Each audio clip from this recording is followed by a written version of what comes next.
Hello, வணக்கம். வாங்க, chicken குழம்பு சாதத்துக்கு ஊற்றுற மாதிரி எப்படி செய்கிறதுன்னு பார்க்கலாமா? அதுக்கு பாருங்கள், அடுப்பில் வாணலி வச்சுருங்க. சிக்கனுக்கு எப்போவும் நல்லெண்ணெய் தானே செய்கிறங்க.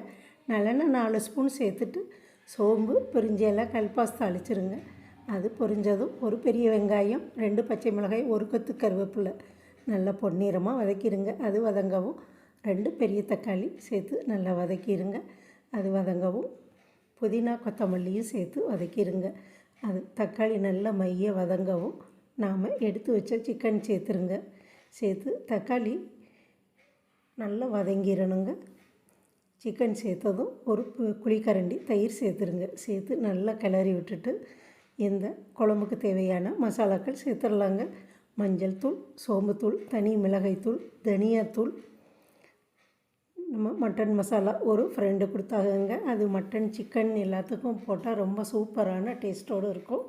அந்த மசாலா தான் நான் ஒரு பெரிய ஸ்பூன் போட்டிருக்கேங்க. போட்டு தேவையான தண்ணி ஊற்றி உப்பு சேர்த்து குக்கர் மூடி ஒரு 3 விசில் 3 நிமிஷம் சிம்மில் வச்சு இறக்கிடுங்க. இறக்கிட்டு அது நல்லா ஆவி போகவும் ஒரு மூடியில் தேங்காய் பால் எடுத்து அந்த பால் சேர்த்து ஒரு கொதி வரவும் இறக்கி பரிமாறி சாப்பிட வேண்டியதான். இது இட்லி தோசையோட சாதத்துக்கு ரொம்ப சூப்பராக இருக்குங்க. உப்பு கொஞ்சம் பத்தாமல் இருக்குது, நான் லைட்டாக சேர்க்குறேன். நம்ம கிராமிய சமையல் சேனலை இதுவரை சப்ஸ்கிரைப் பண்ணாமல் இருந்தீங்கன்னா சப்ஸ்கிரைப் பண்ணிடுங்க. இந்த சிக்கன் குழம்பு இதே மாதிரி வச்சு நீங்களும் சாப்பிட்டு பாருங்கள். அருமையான டேஸ்ட்டோடு இருக்குங்க. நன்றி, வணக்கம்.